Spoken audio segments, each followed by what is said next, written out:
Fala, fãs de basquete do Brasil e do mundo inteiro, sejam bem-vindos. Esse é o Poste Baixo NBA, episódio número 2. Eu tô aqui com o Maurilo Andréas, meu amigo. E aí, Maurilo, tudo bem? Beleza, cara. Estamos aí pronto para mais um episódio dessa aventura com a NBA aí. É isso aí, para falar dessa liga que a gente tanto gosta. Bom, eu e Maurilo somos dois fãs de NBA, um pouco das antigas, né? Cada um aí tem o seu tempo acompanhando, que vai para mais lá de 20 anos para mais. Então, eu queria agora que a gente começasse uma espécie de bloco aqui, que é abrir com uma historinha ou algum artefato que tem aí da NBA. Maurilo, o que você traz para nós aí hoje? Cara, eu acho que uma coisa interessante para contar é que o primeiro jogo da NBA que eu vi ao vivo foi em janeiro de 2000. Foi em Boston. Eu fui assistir um jogo de Boston e Cleveland.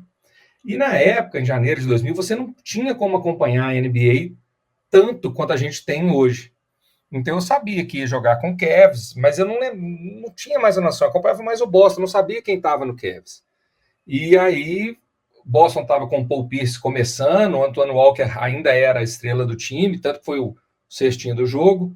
O jogo foi tipo 3 de janeiro, então era meio da temporada de 99-2000. E aí, cara, eu lembro que quando eu cheguei na quadra, o Sean Kemp, que era um dos meus jogadores favoritos na época do Seattle, que disputou a final com o Jordan, né, com o Chicago Bulls, ele, Gary Payton, pô, um jogadorzaço, enterrava, tava no Cleveland. Só que ele era outro cara, bicho. Ele tava assim, o Sean Kemp era magrinho, né? Saltando. Ele estava muito menos atlético, estava muito. E ainda assim foi o cestinho do Cleveland no jogo. O Celtics ganhou esse jogo, não ganhou fácil, estava numa fase ainda de. Acho que é o Rick Pitino, que era o técnico, então estava naquela maré ruim do Celtics, mas ainda se ganhou do Cleveland. E aí eu tive uma alegria de ver um cara que se tornou meu ídolo depois, que foi o Paul Pierce, no comecinho de carreira, mas meio que a decepção de ver um cara que era meu ídolo, que eu achava sensacional, no finzinho de carreira. Então, assim, eu prefiro a impressão do Sean Kemp dos vídeos do que a impressão que eu tive ao vivo. Infelizmente. E não é que ele jogou mal, mas é porque não era o cara que eu gostava tanto em Seattle, né? E no Cleveland ele já estava realmente fim de carreira. Mas foi minha primeira experiência no jogo. Na época era o TD Garden, ainda o TD Garden. Não era ainda Mas foi, pô, muito perdão, legal, na época era o Fleet legal, Center, fica aí só não era essa ainda o nota TD mesmo. Garden. Tente ver seus jogadores Mas foi, pô, favoritos muito legal, no auge, muito legal, se você e fica aí puder. só essa. Ah, é massa demais. Bela história, bela história.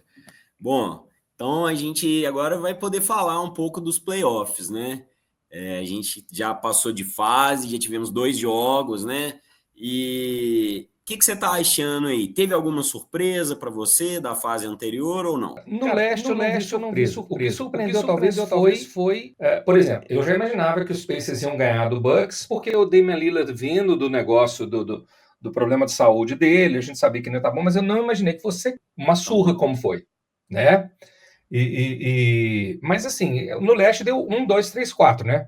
Cleveland, Boston, New York e Pacers. Então, nada fora do normal. Pode ter tido alguma variação, se você achar que uma série ia ser mais difícil ou ia ser mais fácil, mas tudo normal. Agora, o Oeste, loucura, né? O Oeste é 1, 4, 6 e 7. Quer dizer, loucura. Quer dizer, a gente teve 2 e 3 eliminados pelo 6 e 7, time que veio do play-in. Que não é surpresa nenhuma, porque as diferenças no Oeste são muito pequenas. Os times todos pareados, um nível muito alto, cara. E é um pega para capar mesmo. Então, assim, eu acho que o Oeste continua sendo isso. Eu acho que o Oklahoma City é favorito? É. Se ele perder a série para o Nuggets, eu vou ficar chocado? Não. Não é o que eu acredito, mas eu não vou ficar chocado. Agora, o Cleveland perder a série para o Pacers, embora eu sempre tenha valorizado o Pacers, acho que mais do que a maioria das pessoas, mas eu esperava que o Cleveland fosse ganhar numa série difícil. Se o Cleveland perder para o Pacers, é uma surpresa. No Oeste não tem mais surpresa. No Oeste, quem ganhar faz sentido, porque os caras estão realmente muito pareados, muito difícil lá. Pois é, você já citou aí o Cleveland e Indiana. O que você destaca assim desses dois times, né? A Indiana ainda está naquela pegada do Rick Carlisle de jogo muito rápido e tal, que também é uma característica do Cleveland, né? Tem Sim. essa coisa da que é avalanche e tal. que você espera dessa série? Cara, sobre o Pacers, tem uma coisa que um cara, é o Bill Simmons, eu estava ouvindo o podcast dele, ele falou um negócio que eu achei do caramba. Ele falou: olha, o Rick Carlisle está no ponto que o que ele está fazendo já é ostentação. Porque o cara está colocando em quadra, no primeiro quarto, no segundo quarto, o oitavo, nono, o 10º jogador do elenco. Eles têm um elenco muito grande, cara. Muito bom, muito profundo. E a gente tem visto nesses playoffs que a profundidade faz a diferença, cara. Os times mais rasos, como foi o caso do Lakers, eles não estão tendo vida fácil. Então, eu acho que se o Cleveland continua com essa tendência de Darius Garland machucado, DeAndre Hunter machucado, eu me esqueci, tem mais algum com uma contusão, que eu não vou me lembrar quem é agora, o Mobley também com uma contusão. Se continua desse jeito, eu acho que o tamanho e a qualidade do elenco do Pacers pode fazer diferença nessa série, cara. Porque é um time muito completo. Você vai exaurindo o outro time porque você vai conseguindo dar descanso para o Haliburton, né? E vai mantendo o time ativo. Então, essa série aí me preocupa a saúde do Cleveland. Se eles realmente tiverem aí 1 ou 2 jogadores machucados por partida, vai ser difícil segurar essa velocidade e esse banco gigante que o Indiana tem para poder manter o time sempre fresco, né? Sempre descansado. Pois é, eu tenho a impressão que o Indiana é cheio daqueles role players que a gente comentou que são super jogadores, né? Tem Nembhard, Nesmith, o próprio Siakam que chegou, que é mais o Mathurin. O Siakam que chegou deu uma encorpada, né? Ele já é uma estrela, mas enfim, também é uma estrela que em outros momentos talvez não foi tão visto assim, né? No Toronto ali, ele era um jogador mais secundário. Enfim. Jogava com o Kawhi, né? Pois é. E agora ele está sendo muito eficaz, né? Encaixou muito bem nesse time. O Haliburton, depois daquele negócio dele ter tido a votação o mais superestimado da liga, né? Isso aí foi um grande erro dos adversários do Indiana, você não acha, não? Não pode fazer isso com um cara talentoso igual a ele. E aí, cara, tem uma coisa, eu acho que tem uns caras que são feitos para ser o número 2, como o Siakam. Se você tiver um time que o Siakam é a principal estrela, e o Toronto mostrou isso pra gente, ele não vai longe. Se ele for a segunda estrela do seu time, cara, aí deu uma encorpada. Outro exemplo que eu acho é o Bam Adebayo. O Bam Adebayo, como segunda estrela, é sensacional, mas você tem que ter um Jimmy Butler. Porque se for Tyler Hero e Bam Adebayo, a gente vê que não dá. Então, assim, não é demérito. É só porque tem caras que eles estão ali para ser o número 2 e aí, bicho, é difícil segurar. Entendeu? O Draymond Green. Draymond Green tá ali para ser número 2 ou 3. Se tiver um time liderado pelo Draymond Green, a estrela, não dá, né? E o Siakam, para mim, encaixa nisso.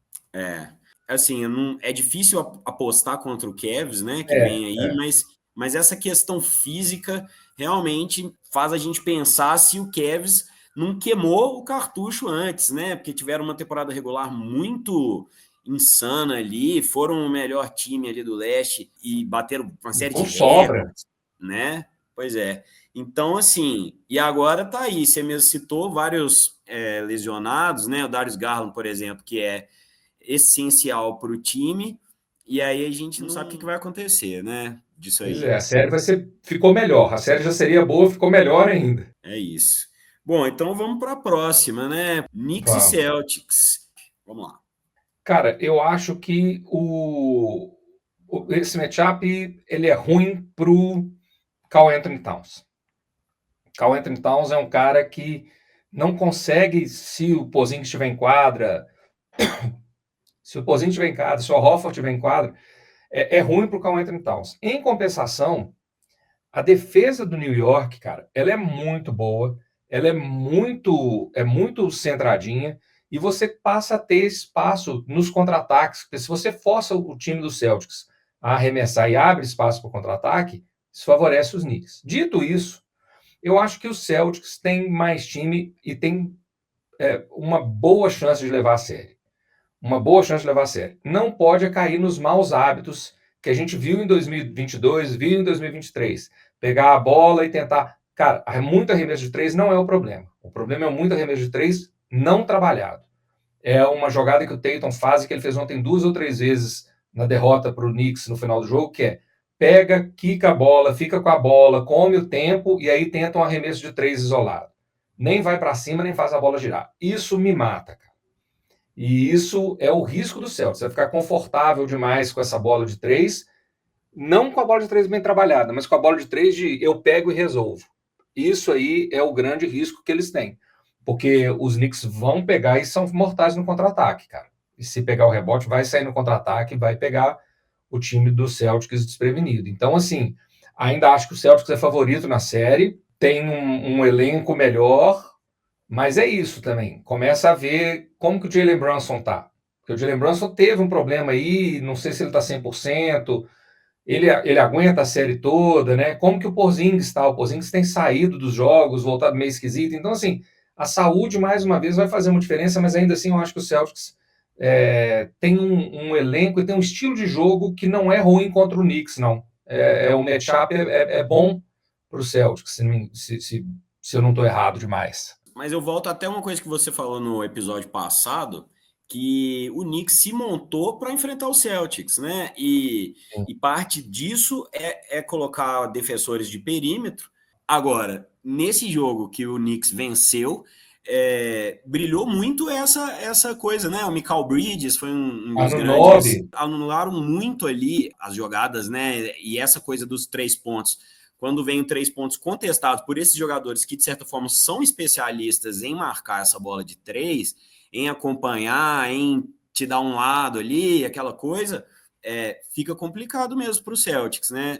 E aí que vem essa coisa de trabalhar a bola. Se não trabalhar, aí realmente cai nessa cilada que o Knicks está propondo mesmo, né? Mas ontem eu vi um dado interessante. Boston foi o time que mais errou bola de 3 nos playoffs até hoje. Eles erraram 45 bolas de 3.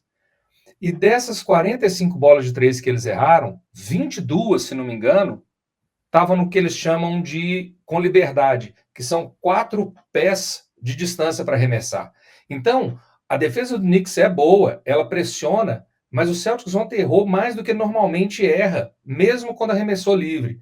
E tem uma outra coisa, com o Karl Anthony Towns em quadra, você tem que atacar a cesta. O Karl Anthony Towns não é um bom defensor do aro, ele não é um pivô como é, por exemplo, o Jarrett Allen. Uma coisa é você tentar ir pro garrafão com o Jarrett Allen lá dentro, com o Evan Mobley lá dentro. O risco de você tomar um toco ou ter que inventar um arremesso é grande. Com o Karl Anthony Towns, esse risco diminui muito. E, assim, para mim faltou essa leitura de jogo do Celtics. Mas, de novo, o Knicks está com uma defesa muito boa, e Anunoby e Brunson estando bem, porque o Mikal Bridges a gente sabe que ele oscila, mas o Anunoby e o Brunson estando bem, cara, é um time muito difícil de bater, não tenha dúvida. Eu só acho que é isso, o Celtics pode e deve explorar mais Karl Anthony Towns como defensor dentro, entendeu? Tem que ir mais para cima. É verdade. Bom, então acho que é isso. Vamos para a próxima série de Timberwolves e Golden State. A classificação do Golden State já foi, de certa forma, assim, não uma surpresa, mas chegou um momento ali da série que a gente se perguntou se eles realmente iam conseguir vencer aquela defesa jogo duro ali do Houston Rockets, né? Então aí, e agora vão pegar uma defesa mais jogo duro, mais alta e com um cracaço, que é o Anthony Edwards. Estamos falando do Minnesota Timberwolves, né? O que você vê aí dessa série? O Wolves é um franco favorito, na minha opinião. O que você acha? Eu acho favorito, não diria franco favorito, não, porque uma coisa que eu aprendi na minha vida foi nunca descartar Stephen Curry. Se tem o Stephen Curry na quadra, você tem uma chance, bicho. Não dá. Esse negócio do dedão dele, essa contusão do dedão é preocupante. Houston fez um negócio que até, especialmente o Dillon Brooks, caçou o dedo dele. Toda hora tentava dar um extra para acertar a mão dele. Isso Aí é o que eu acho de jogo sujo, já não gosto. Exatamente, o Dillon Brooks assumiu isso, né? Ele falou que se eu sei que meu adversário está machucado, eu vou sim procurar esbarrar e não sei. Exato. Eu acho isso sujo, cara. Isso para mim não dá. Você pode tentar explorar que o seu adversário está machucado e dizer, poxa, se ele está lento, eu vou tentar ir para cima dele. Se ele está sem impulsão, eu vou ficar mais em cima para tentar o toco. Ok, isso tudo é válido. Agora, tentar machucar o cara, não concordo. E como eles tiveram pouco tempo de recuperação, tem que ver como o Curry vai vai estar aí, porque eu não acho que a gente vai ter 7 jogos do Buddy Hield como a gente teve no final. A gente vai ter mais um, mais dois, mas você não pode confiar. Se você está confiando que o Buddy Hield vai ter 7 jogos daquele jeito para você passar de fase, você provavelmente não vai passar de fase. Você pode confiar que o Curry vai ter 4, 5, 6.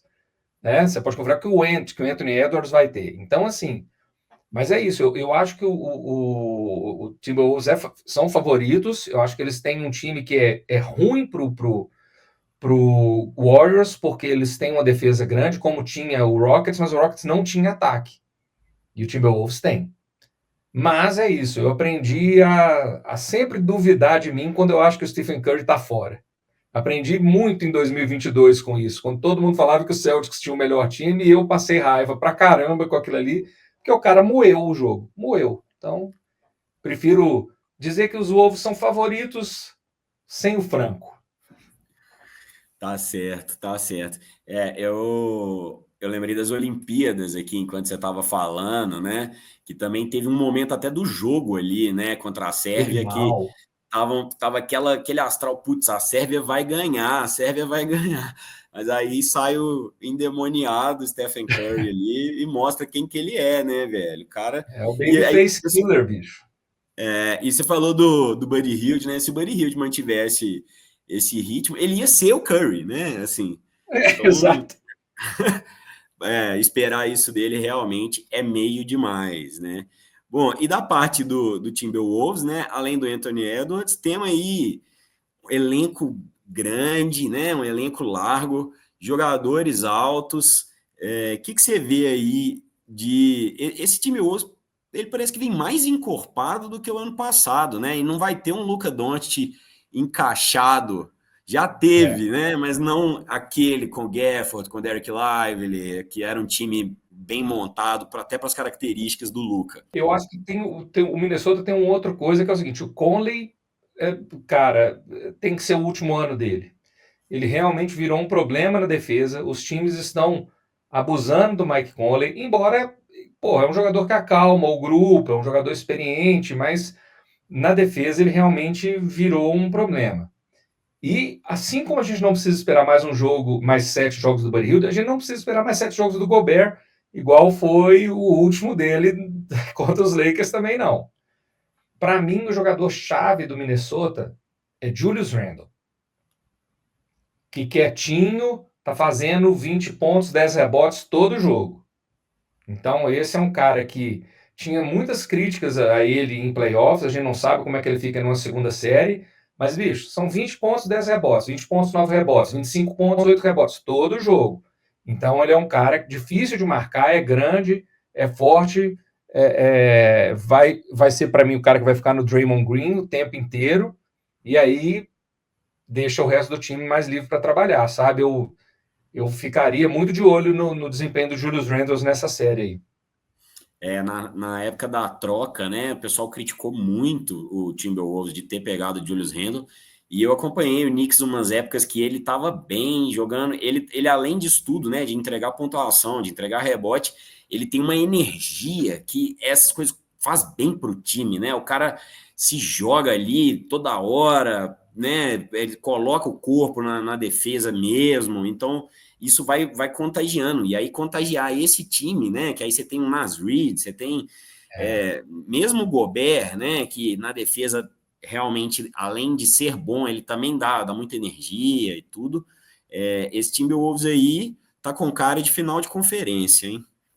E o Daniels, cara, o Jalen Daniels é um senhor jogador de defesa também, e ele é a mesma coisa Buddy Hield e Gobert. Ele vai ter 1 ou 2 jogos na série que ele vai arrebentar. Você não pode depender dele, mas ele é um cara muito difícil de marcar quando tá quente e é um cara bem bom na defesa também. É o que você fala, é um elenco bem composto, sabe? Por isso que eu não sei se o Warriors dá conta, assim. O Curry vai ter que brilhar muito para poder, e o Jimmy Butler, né? Os dois vão ter que brilhar muito para poder superar isso. É verdade. Bom, então agora chegamos na série que eu acho que é a mais interessante mesmo, né? que é Denver Nuggets, aliás, Oklahoma City Thunder contra o Denver Nuggets, né? O Oklahoma ficou em primeiro também, de uma forma esmagadora, uma temporada regular onde eles perderam pouquíssimo, e pegando um Denver Nuggets que vem, assim, que a gente saiu com a impressão da série anterior, que vinha um pouco combalido, né? Tudo uma série muito dura e tal.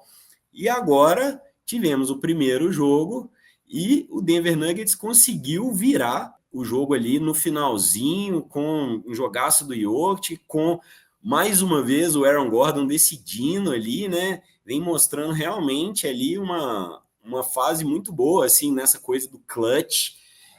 Como é que você está vendo essa série? O que você espera agora que a gente sabe que o Denver Nuggets ganhou a primeira, cara? Cara, o Denver Nuggets talvez seja o time que mais tá me surpreendendo, embora a gente saiba que não tem surpresa. Mas não por causa dos jogadores. Porque eu achei que quando eles demitiram o GM e o técnico, faltando uma semana para os playoffs, falei, cara, isso não vai prestar, é porque eles demitiram isso tudo porque eles já acham que não tem muito como avançar, então já estão começando. E deu um efeito, cara. O Jokic virou técnico, virou o Bill Russell, né? Técnico e jogador ao mesmo tempo. Também aprendi que é difícil apostar contra o Jokic, porque o elenco dele pode ser a casca do ovo que esse cara vai lá e dá conta. E, cara, Christian Brown tá jogando muito, cara. Tá jogando tudo o que os melhores sonhos dos torcedores dos Nuggets imaginavam que ele pudesse jogar. Né? O Aaron Gordon sólido pra caramba, o Jamal Murray. Então, o Jamal Murray, cara, depois da vergonha das Olimpíadas de uma temporada fraquíssima, chega nos playoffs e não joga todo o jogo no mesmo nível, mas entrega muito mais do que vinha entregando. Então, e aí, cara, para mim a grande queimada de língua que eu tenho, essa eu tenho que assumir. Tem três jogadores que eu acho que precisam dar um jeito de mudar o rumo e estão muito velhos para mudar esse rumo. Um é o Ben Simmons, que mostrou nessa série que eu tô certo, pelo Clippers, realmente é um ex-jogador em atividade, não colabora com mais nada. O Harden, que é um cara para temporada, porque nos playoffs você tem que ter um bom banco para ele. E o outro é o Russell Westbrook, que eu sempre achei que o Russell Westbrook teve um auge sensacional naquela época de média de triplo-duplo, e depois disso ele começou a achar que ele era melhor do que ele era. E faz uns arremessos que não fazem sentido, e desperdiça a bola, e vai para umas bandejas loucas. É um cara que foi caindo dentro da liga muito por causa disso. E, cara, nessa série entrega 2, 3 bolas, mas em compensação faz 4 ou 5 jogadas que colocam o time lá. Então o saldo dele está sendo bem positivo vindo do banco para os Nuggets. E eu, sinceramente, não esperava isso. Eu achava que ele era um cara que ia entrar no meio do jogo para manter uma chama viva. Não, ele está indo para o final dos jogos e está decidindo e jogando bem, cara. Então, assim, ainda acho que o Oklahoma é mais time. Ainda acho que dá o Oklahoma. Eu não sei se você lembra, na última conversa eu falei que meu único medo era que o Oklahoma dependia demais do Shea no ataque, que o número 2, que era o Chet, e o número 3, que era o J-Dub, não davam tanto essa coisa quanto o Shea, mas se eles derem uma acertada nisso, eu acho que o Oklahoma é bem difícil de ser batido. Mas, cara, como é que você aposta contra o Jokic?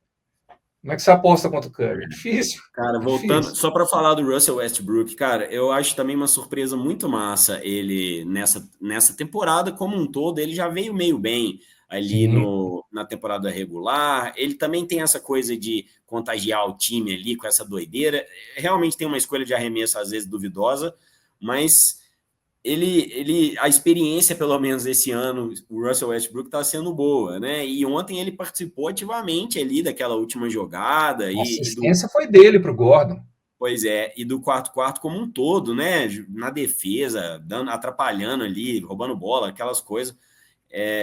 Muito legal, né? Meio que uma volta por cima, assim. Aquela época dele no Lakers saiu escorraçado, né? Queimaram ele, aquela coisa Westbrook, não sei o quê. Westbrook, E nos Clippers ele já tinha mostrado essa vontade, essa coisa, foi dispensado ali, saiu meio sem valor e está mostrando que é útil e muito útil nesse Denver Nuggets aí. Acho que, inclusive, ele é um dos responsáveis mesmo, assim, por essa boa fase dos playoffs aí, né? Também acho. Aí é que tá, por exemplo, tem derrotas que você pode colocar na conta dele. Aquela bandeja que ele erra contra os Clippers e tal. Mas o saldo ainda é positivo. Digamos que ele não é um cara que. Não é um Jokic que o saldo vai ser muito positivo, não é, mas é um cara que se esperava dele um saldo negativo ou no zero, e não, ele está contribuindo com o time. O que você falou da energia é muito importante. Ele entra e ele coloca fogo no time, na torcida, no jogo, e isso é importante para um time que não é um time que vibra tanto, né? O Jamal Murray não é um cara de vibrar tanto, o Jokic não é um cara de vibrar tanto, o Brown não é um cara de vibrar tanto. Então, o Westbrook cumpre esse papel, fica ele e o Gordon lá tacando fogo no resto da galera. Eu acho que se eu fosse um jogador da NBA, eu ia estar mais para Russell Westbrook do que para um homem de gelo desses aí, viu? Porque realmente ele faz valer ali o colete, né? Tem uma frase que o pessoal fala que é o cara da confiança irracional. Ele é um cara que tem confiança irracional. Ele entra em qualquer jogo achando que ele é o melhor do jogo, que ele vai resolver aquela parada. Não interessa se tá LeBron, se tá Jokic, se tá Curry. Não tem motivo nenhum para ele ter essa confiança mais, mas ele continua tendo. E às vezes é isso que faz toda a diferença, cara. O cara chega e joga mais do que se imagina que ele possa jogar nesse estágio. Porque, de novo, é importante a gente lembrar que quando o Westbrook foi MVP, quando ele estava no Oklahoma, o cara fez uma média de triplo-duplo na temporada. Foi um negócio muito fora do normal. Então não é que o Westbrook é uma surpresa.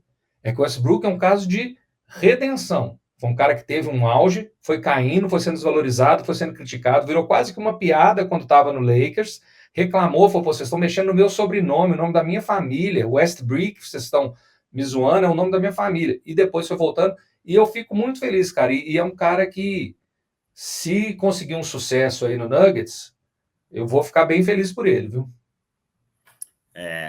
E acho que tem grandes chances, né, do Denver chegar aí. Esse primeiro jogo mostrou, assim, um pouco que é exatamente o que o pessoal previu em alguns aspectos do Oklahoma, né? Faltou cancha ali no final do jogo, né? Tudo bem, assim, mais mérito do Denver mesmo, né? O coach Jokic ali dando as orientações e jogou muito, distribuindo bola, aquela coisa de sempre.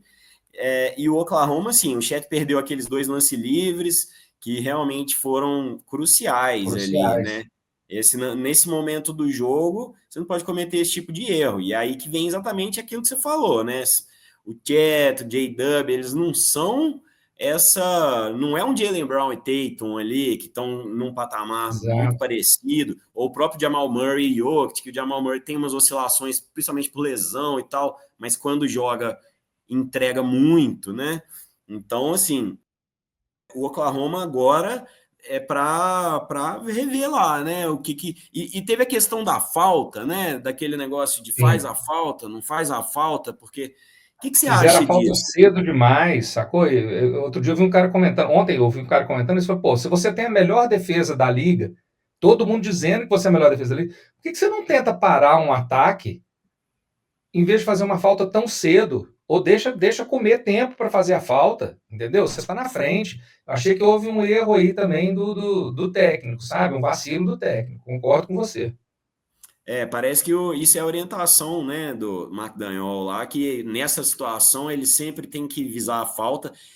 Assim, olhando agora, é um pouco profecia do acontecido, porque teve recentemente, se não me engano, foi na temporada passada, que o Rick Carlisle não fez a falta pelo Indiana e tomou a bola de 3, né, no finalzinho.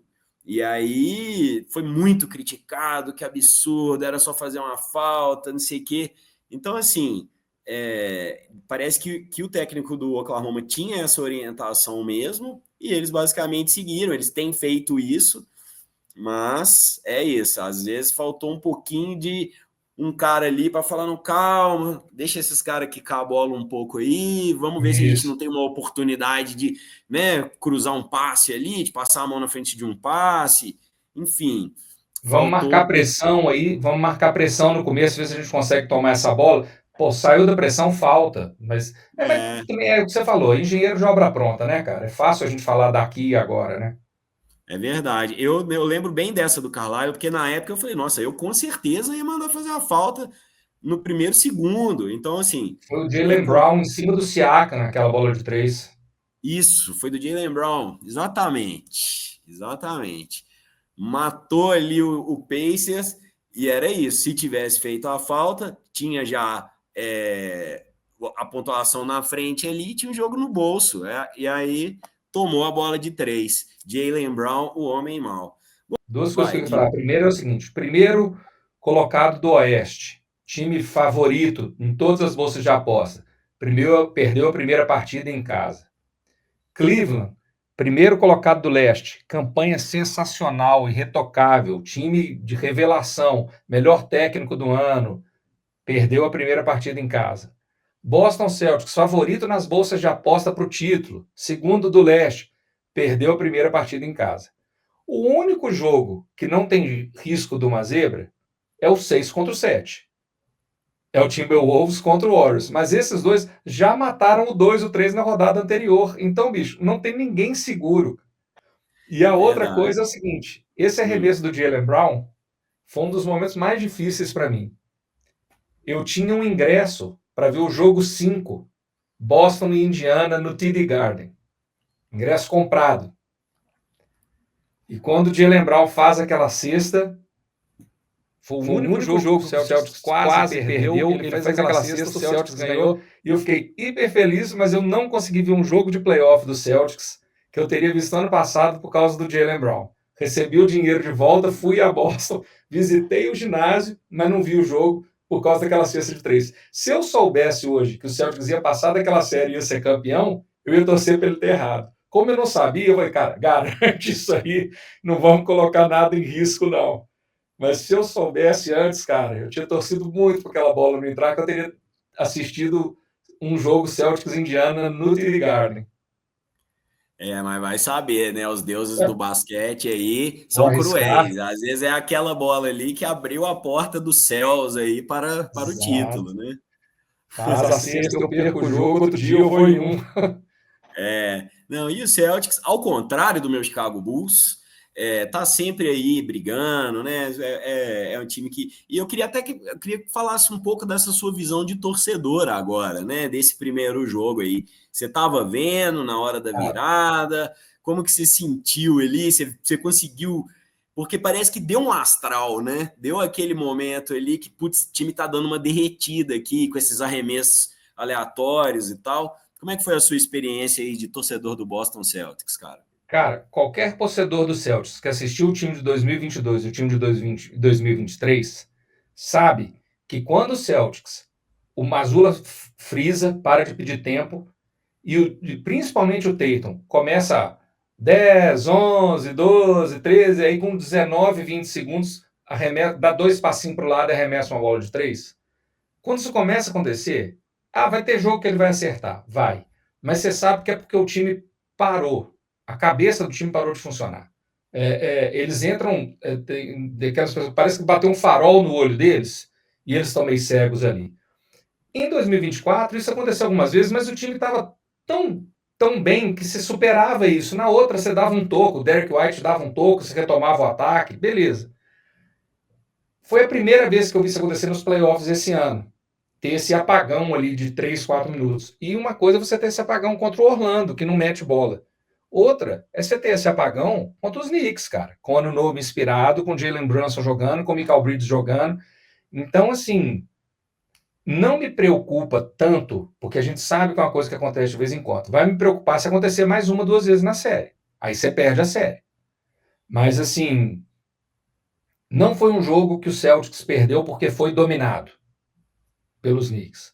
Então, isso te dá uma tranquilidade mais ou menos para a série, mas te dá muita raiva, porque você olha e fala, porra, 20 pontos na frente, por que o Mazzulla não chamou mais um tempo ali? Por que o Pritchard, que teve um primeiro tempo do caramba, não volta no quarto, já que o Jaylen Brown tá 0 de 9, nem que seja para dar 2 minutinhos de descanso de Jaylen Brown, para você conversar com ele e tentar meter uma bola de 3. Porque, sabe assim, de novo, engenheiro de obra pronta, mas isso eu estava falando durante o jogo. Eu estava assistindo o jogo e falando. O namorado da minha filha estava comigo, eu estava falando assim, cara, olha, de novo ele vai tentar sozinho. Por que não coloca o Pritchard de 1, 2 minutos aqui em quadra? Por que não, sabe, assim, você vai olhando as coisas e você vai vendo na hora, porque Não porque eu saiba muito de basquete, mas porque eu vi isso em 2023 e eu vi isso em 2022. Então, não é novidade para o torcedor do Celtics. E isso é que te faz sentir mais raiva. Porque você sabe que isso vai acontecer, acontece e você fica puto porque é tristeza anunciada, entendeu? Normalmente o Celtics costuma se recuperar bem depois de derrotas assim. Vamos torcer para que isso aconteça. É isso que faz esse jogo ser tão incrível, né? Esse basquete que realmente, assim, você acha que tá ali ganho, várias coisas assim. Eu vi vários relatos hoje nas redes sociais da galera falando, fui dormir, tal, né? Tanto sobre esse jogo, mas principalmente quanto do Denver e Oklahoma. Fui Tava dormir, o jogo 16, já né? tava. Pontos de frente. Acho que foi 14 ou 16, 14. mas de qualquer jeito, de repente um time derrete mesmo, e aí acontece isso. Eu tenho acompanhado muito o NBB, né? Eu fotografo lá o Minas, e é isso. Às vezes o time é um time melhor, tá na frente os 3 sets, e de repente acontece assim, um astral, uma bola não cai, a outra não cai, aí já bate aquela um pouco de desespero, aí o próximo arremesso já não é tão bem trabalhado, já é, né, jogado O cara ali. que arremessar logo para falar, deixa eu tirar essa uruca, eu vou meter essa de 3. Aí erra de 3, a uruca aumenta, o nervosismo aumenta. Cara, o Jaylen Brown ontem, 2 vezes ele recebeu a bola livre para chutar de 3, refugou e passou. De insegurança, porque ele estava 0 de 9 até aquele momento. E isso, cara, um jogador profissional, MVP das finais, campeão da NBA, você vê que é uma coisa de um apagão que eles tiveram. Porque isso não é o Jaylen Brown. O Jaylen Brown é um cara que não tem medo, vai para cima, decide, entendeu? Ontem ele estava abalado. Quer dizer, no final, né? No final da partida, nesses momentos decisivos, você viu claramente que ele ficou abalado ali, que foi uma coisa geral do time. Essa é uma crítica que se faz um pouco a esse elenco do Celtics, né? Que não é uma galera assim cascuda, não tem essa coisa do na hora de ter a chance concretiza. Claro, são jogadores dos melhores, né? Tatum, Jaylen Brown, realmente é uma dupla incrível. Não tem sangue no olho. Você vê que o cara ontem que brilhou e que, pô, tava vindo de contusão foi o Drew Holiday. O Drew Holiday foi o cara do Celtics ontem, entendeu? Foi o único que na reta final manteve a cabeça ali e tal. E quase que deu, que eu digo assim, foi para prorrogação, beleza. Pô, o Tatum não fez um box out no Karl Anthony Towns ali, que pegou um rebote, fez até cima dele, que é coisa de você ver que é de cabeça, porque se o cara tá na vibração do jogo, ele tá fazendo box out, braço aberto, para ninguém pegar aquele rebote. Parado, o cara só por cima. Cara, não quer dizer que o Tatum é ruim, não quer dizer que o Celtics não quer dizer nada disso, é um jogo, mas nós estamos falando do retrato do que foi esse jogo. E o que foi esse jogo foi isso, foi um apagão do meio do terceiro quarto para frente, o time realmente desligou. E sem tirar mérito do Knicks, tá? Jalen Brunson jogou muito, Anunoby jogou muito, o próprio Mitchell Robinson, foi bem na defesa, defendeu bem o aro. Então, assim, não é demérito para os Knicks, não. Mas é porque quando você está 20 pontos na frente e perde, isso diz muito mais sobre você do que sobre o adversário. É verdade. Verdade. O Mitchell Robinson não jogou muito, né, durante a temporada. Ele sempre tem muitos problemas de lesão e tudo. Isso é outra preocupação para o Knicks, né? Esse Knicks aí montado para enfrentar o Boston Celtics, como a gente falou, mas tem o Cat ali que não é para ele não é muito um bom matchup o Celtics. Vai depender de uma boa atuação de Mitchell Robinson. O Jalen Brunson, tudo bem, ele tem boas atuações todo jogo, mas de Mikal Bridges, né, o próprio Anunoby, de vez em quando a gente não sabe qual Anunoby que vem, ele tem sido ido muito bem no Knicks, mas assim, às vezes também é um pouco inconstante.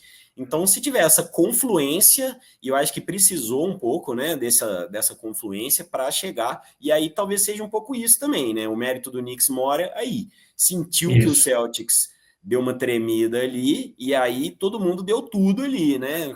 A concentração, da mesma forma que um time se contaminou ali por essa energia, vamos dizer, negativa, assim, por essa insegurança, baixa autoestima, talvez, na questão dos arremessos e tal. O Knicks foi o contrário. cresceu na proporção contrária ali, né? Todo mundo se sentindo Curry, né? O Mikal Bridges naquela de fazer as arminhas dele para o banco e não sei o quê. Então, é legal de ver isso, né? O quanto esse jogo emocional pesa no jogo de basquete. Pesa muito, pesa muito. E outra, cara, o Cat pode esperar que ele vai ter um jogo nessa série, pelo menos de 30 pontos aí, tá? Porque a série não é boa para ele, mas a gente sabe que o dia que ele acorda e entra em quadra metendo bola, você não segura. Então, assim, eu não estou dizendo que o Boston perde esse jogo, mas eu já estou esperando para essa série pelo menos um jogo de 30 pontos ou mais do Karl Anthony Towns. Jalen Brunson, ele tem essa coisa, assim, de ser muito raçudo, de dar muita energia, só que ele é gelado. Na hora H ali, ele sobe para aquele jump shot ali e mete bola mesmo, né? Ele é incrível ver ele jogar também. Eu estranhei ele ter errado a bola que poderia ter dado a vitória para os Knicks no tempo normal. Porque estava o Al Horford gigante em cima dele, ele mandou com um arco lindo por cima do Al Horford e deu aro. Eu achei que ele ia matar o jogo ali por ser o Jalen Brunson. Eu falei, pô, vai matar o jogo. O cara ali com esse... E errou. Então, assim... Mas é um cara que ele... Ao contrário das bolas que o Tatum dá os dois passinhos para o lado e tenta arremessar de 3 sem trabalhar a bola, que ele pode até acertar, mas eu sempre acho que ele vai errar, com o Brunson, quando ele vai nessa bolinha e dá aquela com a mãozinha só por cima dos caras, ele pode até errar, mas eu sempre acho que ele vai acertar. Esse floater dele é cruel, né? Cruel. Ele entra, na hora que ele vem, que você vê o cara saindo de baixo para dar aquela marcada que ele pega no meio do caminho, é ponto, né? Desde a época do Dallas Mavericks tinha já essa característica, né? O cara reserva de Luka Doncic ali, também reserva à altura, o que definitivamente não é fácil, né? Não. Então tá, Marelo, temos aqui 46 minutos, acho que é isso. Tem algo a acrescentar? Não, cara, eu acho que a única coisa que eu tenho a dizer é que hoje tem que ficar atento, tem que acompanhar esse Warriors e Timberwolves, porque vai ser uma série longa, mas esse jogo hoje vai dizer muito sobre quem quer mais. E eu vou querer assistir e acompanhar bem esse jogo. Esse jogo é imperdível, né? O duelo aí de Anthony Edwards, Curry, Draymond Green, Gobert, Julius Randle. Essa série vai ser... Essa vai ser boa. Se o Timberwolves não der logo uma descolada, o que pode acontecer, porque eles realmente são um time muito forte, mas é o que você falou, a gente aprendeu a não duvidar do Curry, né? Bom, então é isso, Maurício. Vamos encerrando. Você que nos está ouvindo, deixa o like, deixa um comentário, mande para o seu coleguinha que gosta de NBA. A gente está nas redes sociais, então siga nos nossos cortes, veja o NBA no carro. Teve o NBA na bicicleta, que eu fiz para interagir aqui com um bloquinho antigo já que o Maurício faz. Então, é isso. Maurício, aquele abraço. Valeu, pessoal.